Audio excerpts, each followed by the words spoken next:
Welcome to Heralding Heroes. The stories of Medal of Honor recipients embody the values of heroes that are willing to serve their nation. These brave individuals exemplify the commitment, sacrifice, and valor to act above and beyond the call of duty. Though facing the dangers of battle, these valiant souls put duty in the service to others before themselves as they faced uncertain peril. Through these stories, we hope the heroes of tomorrow are inspired to meet their own challenges. Welcome to Heralding Heroes. In the shadow of World War II's devastation, the Korean Peninsula emerged as a crucial conflict of the emerging Cold War. A conflict sadly recalled as a forgotten war between North and South Korea, but deeply rooted in imperial and superpower rivalries. From 1910 to 1945, Japan had colonized Korea, imposing a ruthless divide and rule policy that exploited the peninsula's terrain, like its rugged mountains, fertile plains, and coastal inlets, to provide resources like coal, iron, and rice for the Japanese Empire's war machine. When Japan surrendered to the Allies in August 1945, Korea was liberated, but the void was quickly filled by the world's two dominant superpowers. The United States, concerned about Soviet expansion, occupied the southern half, establishing the Republic of Korea. The Soviet Union backed the Northern Democratic People's Republic of Korea. These influences caused major tensions within Korea. By 1950, the peninsula was a tipping point. Divided at the 38th parallel, a line drawn by the United States and Soviet officials to demarcate occupation zones. The North, supported by the Soviet Union, viewed unification under communism as inevitable. The South, assisted by American aid, clung to democracy and capitalism. The stage was set for war. On June 25, 1950, the North Korean People's Army invaded across the 38th parallel. Waves of tanks, infantry, and artillery surged southward, capturing Seoul within days, and pushing the Republic of Korea's forces into retreat. North Korea's goal was clear: to militarily conquer the South and forge a unified communist state. President Harry S. Truman, who became president after Franklin D. Roosevelt's death in 1945, saw the invasion as the start of broader aggressions by the Soviet Union. Fearing the spread of communism, Truman committed American forces to a United Nations coalition, and by July of 1950, U.S. ground troops had engaged, marking the first major conflict of the Cold War. Truman appointed the legendary General Douglas MacArthur, a Medal of Honor recipient from World War II, as commander of the United Nations Command. In September 1950, MacArthur launched an amphibious landing at Incheon, a port city behind North Korean lines, catching the invaders off guard. The maneuver forced a North Korean retreat north of the 38th parallel, turning the tide and allowing UN forces to advance deep into the north. By October, they neared the Chinese border, prompting Beijing to intervene. Chinese forces poured across the Yalu River, turning the war into a gruesome stalemate. As the war dragged into 1951, the American public became fatigued from the lack of clear victories. Negotiations stalled in Panmunjom, where armistice talks began in July of 1951, but dragged on for 2 years. The stalemate eroded Truman's popularity, whose democratic service began as VP for Franklin Delano Roosevelt, and he oversaw the United States victory for World War II. His administration faced criticisms for the Korean War's high casualties and inconclusive nature. In 1952, voters turned to Republican Dwight D. Eisenhower, who served as the supreme commander of Allied forces in Europe during World War II. Eisenhower promised to end the war, capitalizing on public fatigue. Becoming president in January of 1953, he focused on the armistice that was finally signed on July 27, 1953, restoring the 38th parallel as the border, but at a staggering cost: over 2.5 million deaths, including 36,000 Americans. During talks of armistice, one remote outpost embodied the conflict's grueling intensity: Outpost Harry. Nestled on a tiny hilltop in the Iron Triangle, a fortified region about 60 miles north of Seoul, this position was the most direct overland route to the South Korean capital. The outpost had sparse vegetation offering little cover from the elements or enemy fire, a winding service road from the main line of resistance, the UN's primary defense line, following a stream to the outpost's rear. The outpost had a makeshift medical aid station and supply point, all susceptible to artillery barrages. But Outpost Harry's true danger was its isolation. over 400 yards from the main line of resistance and elevated above it, making resupply a challenging nightmare at best. Supplies had to be hauled uphill under constant enemy surveillance and sniper fire. To be put bluntly, Outpost Harry was a defensive position under some of the worst possible conditions and not to be lost under any circumstance. Strategically, Outpost Harry was essential. It blocked Chinese forces' observation into the Kumwa Valley, a vital corridor for UN movements, and losing it would compel the U.S. 8th Army to retreat 6 miles to the next defensible ridge, exposing Seoul to greater threat. A Chinese victory here could embolden Beijing, prolonging the war.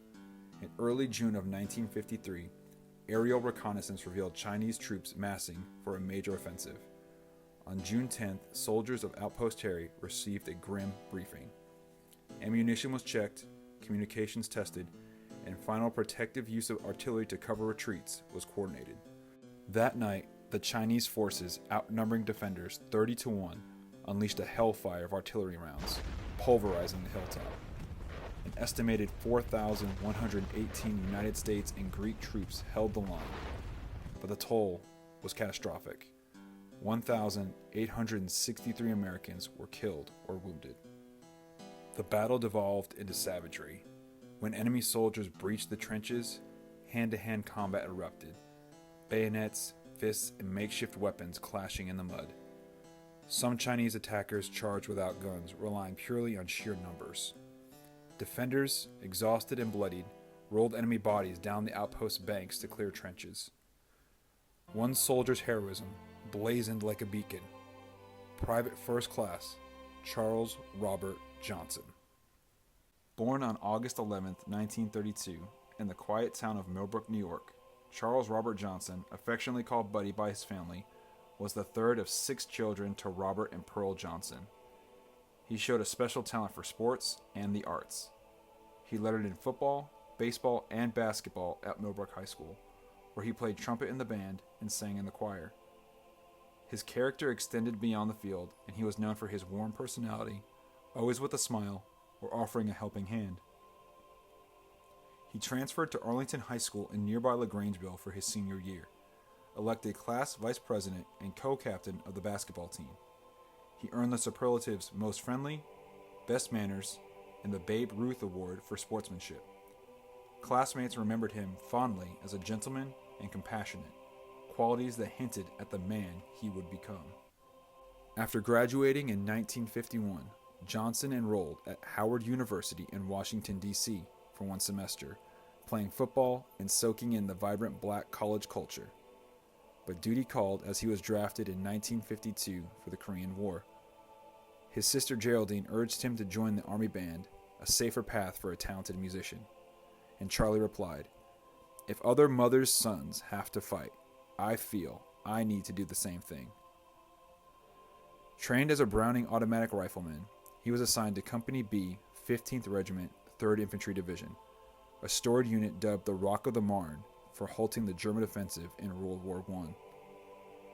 Johnson's presence as an American of African ancestry marked a historic milestone, the racial integration of the United States Army, a step toward equality in the face of segregation that still plagued much of American society. In June of 1953, Johnson's unit defended Outpost Harry alongside the Greek Sparta Battalion. On the night of June 10th, Chinese forces stormed the trenches and bunkers. Johnson was wounded by a direct artillery hit on his bunker and a grenade blast. Though heavily wounded, he ignored his pain.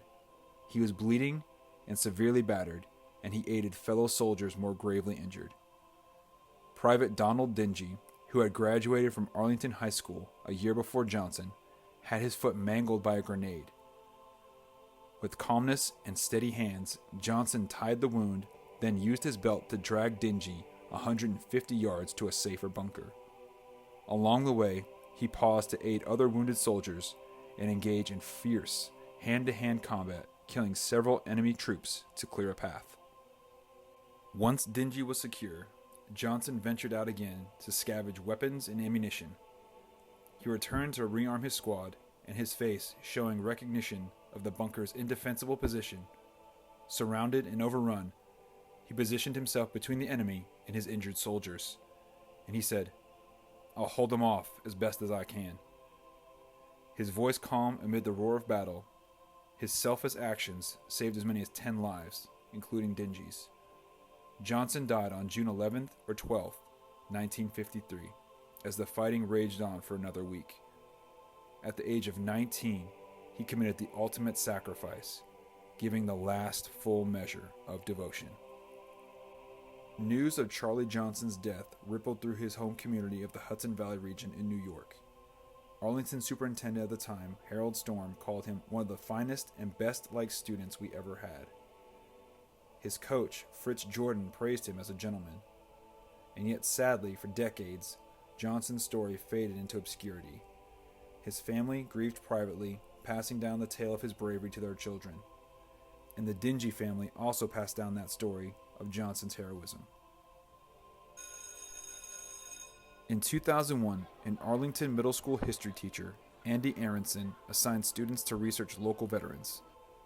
Aronson discussed the project at a barbecue with his fellow teacher, Donald Dingy Jr., and he shared his father's story of Johnson's rescue.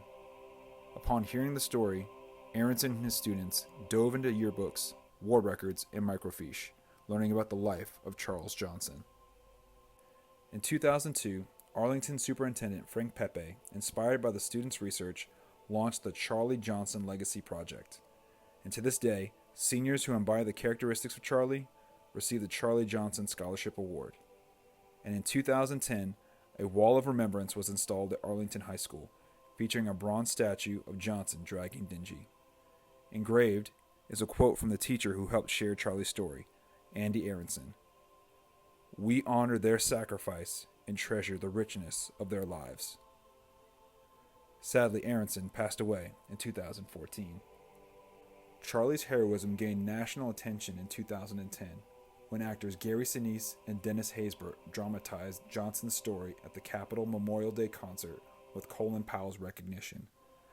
That year, Charles Johnson received the Silver Star posthumously, but the Medal of Honor eluded him due to a 5-year statute of limitations. Advocacy on Charles' behalf was led by his sister, Juanita Mendez. His nephew, Edward Johnson Jr., stressed the importance of his story.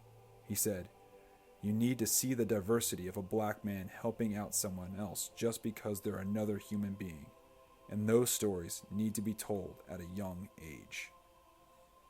Multiple congressmen heard Juanita's calls and worked towards the cause. Former Representative Chris Gibson, an Army veteran and West Point faculty member, initiated the legislation. Representative Antonio Delgado, a Harvard-educated lawyer and musician, carried the torch to get the passing legislation in 2022 to waive the 5-year limit via the National Defense Authorization Act. Representative Delgado and Buddy Carter of Georgia urged President Biden to act before Delgado was elected to serve as the Lieutenant Governor of New York State. Representative Carter and Delgado wrote the following letter. "We urge you to award the Medal of Honor to Private First Class Charles R. Johnson, a hero of the Korean War, without delay. Private First Class Johnson's 3 living siblings, Ed, Glenn, and Juanita Mendez Johnson, have grieved the loss of their brother every day for almost 70 years, and have waited far too long for their brother's sacrifice to be appropriately recognized." On January 3, 2025, at a White House ceremony, Democrat President Joseph Biden honored 7 veterans with awarding them the Medal of Honor, including Charles Johnson. He said, "Growing up, in the words of Charlie's high school classmates, he was a heck of a football player. Charlie signed up to serve in Korea, trading his jersey for a uniform. During one battle, he gave his life to defend a bunker full of his wounded soldiers. His valor saved 10 men, including an old high school classmate." Dr. Juanita Mendez accepted the medal on Charlie's behalf. Charlie Johnson's remains rest in 9 Partners Cemetery in Millbrook, New York. The current Arlington School District Superintendent, Dr. Phil Benananti, reflected, saying, "Charlie Johnson's heroic actions saved his classmate and men in his company during the Korean War. The study of his life and character has positively influenced thousands of Arlington students through the Charlie Johnson Legacy Project. Our students, educators, and community members have worked for over 20 years to advocate for Charlie to be honored with the Medal of Honor, and today we feel an immense sense of pride and gratitude. After 70 years, Johnson's story, forged in Outpost Harry and sustained by community advocacy, reminds us that true heroism transcends time, inspiring generations to embrace loyalty, compassion, and integrity. So today we want to say thank you, Charlie, for your bravery and compassion. Your actions to help others to see to their safety before your own is an inspiring act of selfless courage. And again, thank you for your service. Private First Class Charles Johnson. Thank you for listening to Heralding Heroes. Here, we want to share the rich history of the Medal of Honor and stories that showcase the core values of courage, sacrifice, patriotism, citizenship, integrity, and commitment. Of the 40 million Americans who have served in the armed forces since the Civil War, little more than 3,500 have earned this distinguished military decoration across the United States Army, Navy, Marine Corps, Air Force, and Coast Guard. My name is Matt Riley, a history enthusiast that has been to museums, battle sites, and monuments across the country. I have been inspired to share what I've learned about these heroes and where you could go to learn more about their stories. For those interested in the sources used in this episode, please check the description. Join me next time as we continue to explore the remarkable lives of those who have shaped our nation's history and inspire tomorrow's heroes. Together, let's celebrate the legacy of the valiant line.